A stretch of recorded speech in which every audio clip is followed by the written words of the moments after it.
Johnny Talk Sports in with the Week 12 college football predictions, and the matchups I think are better than last week. We've got a top 10 matchup in Indiana and Ohio State, a top 10 matchup that nobody expected would be a top 10 matchup going into the season.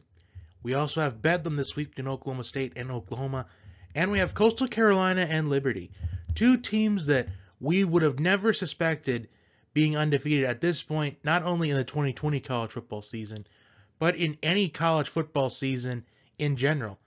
Those two teams are looking to keep their undefeated seasons alive. And I am looking to get out of a slump. The last 2 weeks, I have been below 500. So hopefully this week is the week where I can get out of the slump that I'm currently in and go at least above 500 this week. But I have high expectations for myself. So I'm hoping I go at least 5-2, maybe even 6-1. So without further ado, let's get to the Week 12 college football predictions. Let's begin with the top 10 match between number 9 Indiana and number 3 Ohio State. Now a top 10 matchup that nobody suspected going into the season, but here we are in 2020, so 2020 logic. Indiana is surprisingly undefeated at this point in the season. But unfortunately for the Hoosiers, Ohio State's coming off of an unexpected bye, and Ohio State is averaging 46.3 points per game. So Indiana has yet to face an offense like Ohio State's. I mean, Indiana has pulled off upsets against Penn State and Michigan. They've even beaten Michigan State, who in preseason I would have thought could have beaten Indiana. So, in a way, Indiana has pulled off 3 upsets in 2020. Can they pull off a 4th one? See, I just can't see that happening. I know Freifogel, he dominated in the passing game last week, and Michael Penix Jr. is turning into the most underrated quarterback in college football, as I mentioned last week. But I just think it's reality check for the Hoosiers here. I think Ohio State, with them coming off an unexpected bye week, and with Heisman candidate Justin Fields, possibly the 2nd overall pick in April's NFL draft, only behind Trevor Lawrence, I've got to pick Ohio State in this one because I just feel like Indiana's going to reality check this week and Ohio State wins this. I'm going to say by at least 14 points at the bare minimum. So I will take the Buckeyes to dominate this one. Next, we have Appalachian State taking on number 15 Coastal Carolina. Coastal Carolina. Who would have thought Coastal Carolina would be undefeated at this point in the season? This is already the 2nd time I am talking about Coastal Carolina, and that is 2 more times than I ever expected to be talking about Coastal Carolina on this channel.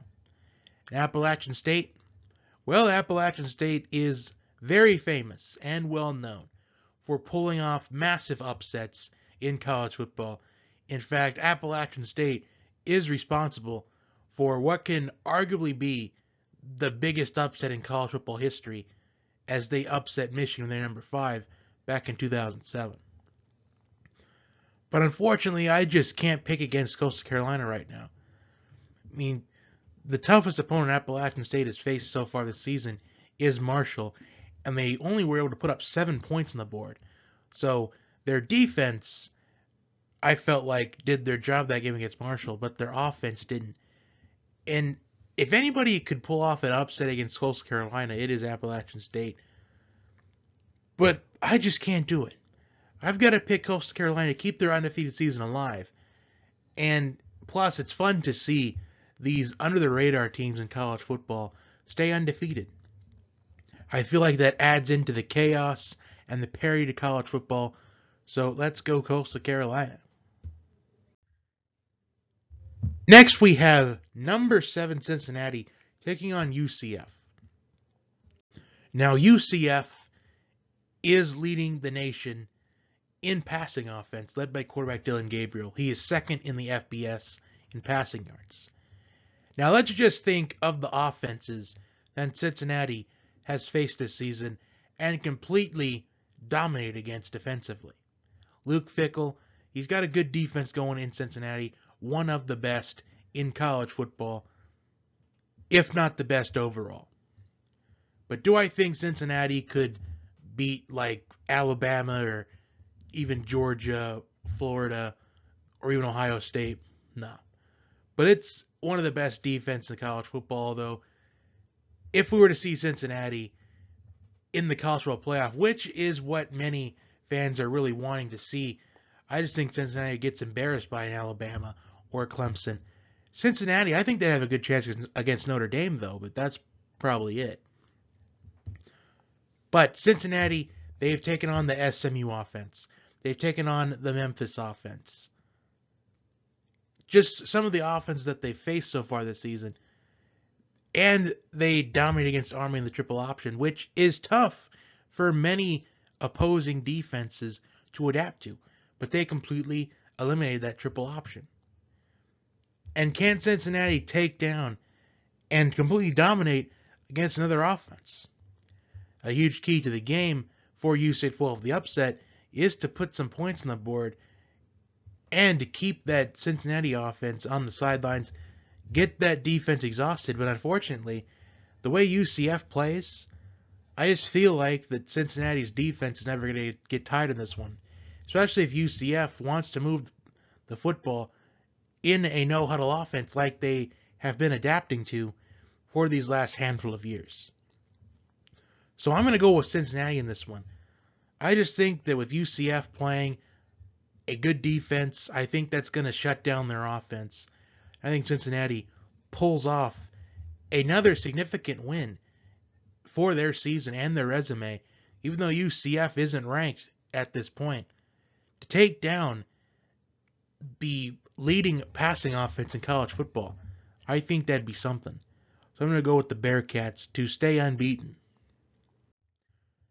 Next, we have a Big Ten battle between number 10 Wisconsin and number 19 Northwestern.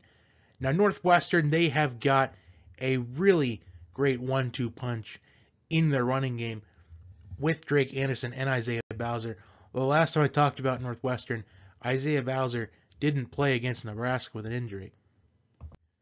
And Kyrique McGowan is also getting carries in this Northwestern offense, getting some reps.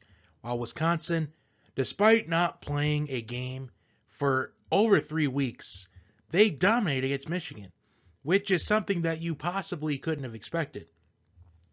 And you also could have expected them to dominate on both sides of the ball last week, only giving up 11 points last week.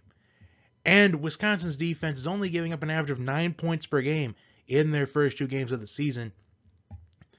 And Nakia Watson also stepped up in the running game last week in the absence of Garrett Groshek. So can Groshek be back this week? Either way, though, I think this game is going to come down to which team runs the football the best. Graham Mertz, he's looking very good for the Wisconsin's quarterback so far this season.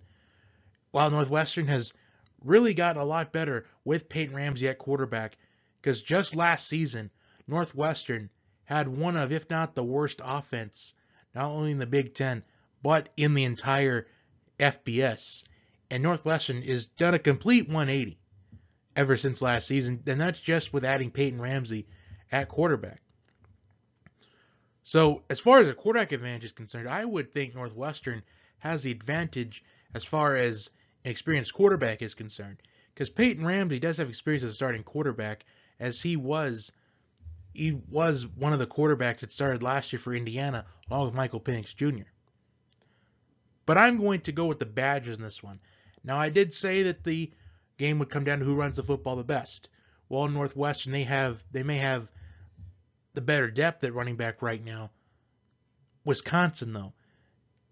And Northwestern only has the better running back depth right now, and that's because Groshek didn't play last week. But Wisconsin is well rested.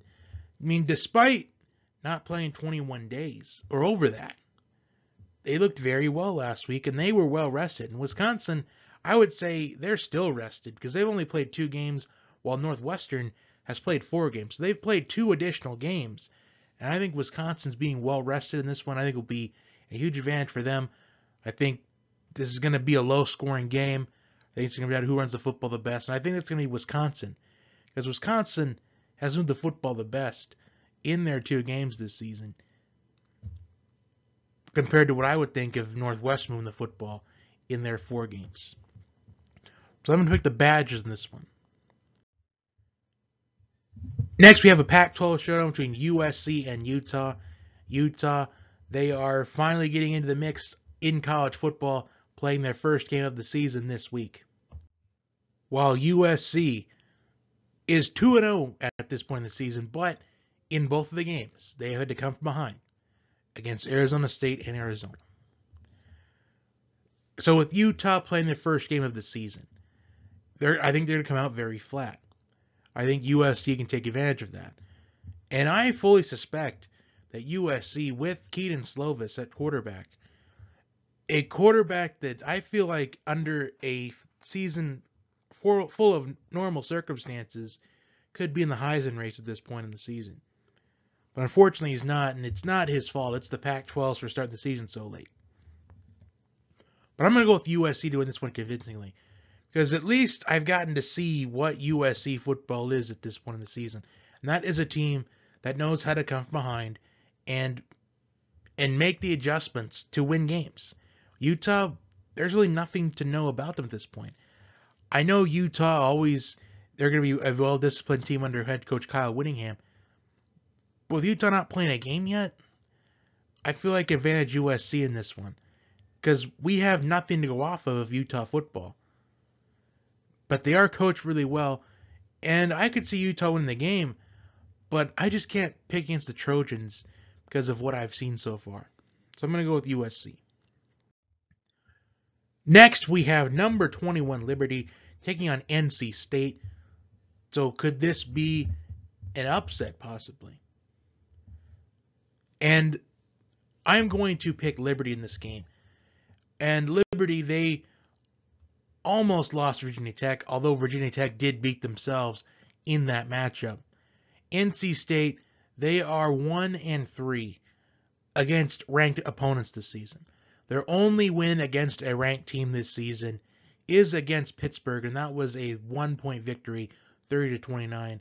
And after that win against ranked Pittsburgh, Pittsburgh went on a 4-game losing streak, and they had gotten their first win of the season since September 26th, last week against Florida State. So that was their first win of the season since September 26th, and it was against Florida State out of all teams, a struggling Florida State team, a Florida State team that is struggling to get back to relevance. And Hugh Freeze, he's going to have his team coached really well in this game. In fact, Hugh Freeze is probably a lead candidate to get the South Carolina head coaching position. I'm going to pick Liberty in this one. I think they're going to keep their undefeated season alive. And plus, again, like I said for Coastal Carolina, I think it's best to root for parity, root for chaos. And I think Liberty will keep their undefeated season alive. NC State, they just don't do well against top 25 opponents this season. They haven't done well against them this season. Although they have come close in the past to upsetting ranked opponents, but most of the time they just haven't gotten the job done in recent memory. So I will take Liberty in this one. And finally, we have our game of the week. We have Bedlam, number 14 Oklahoma State, and number 18 Oklahoma. And what a game we have here. I feel like something has to give in this matchup. We talk about Oklahoma State having a really solid defense.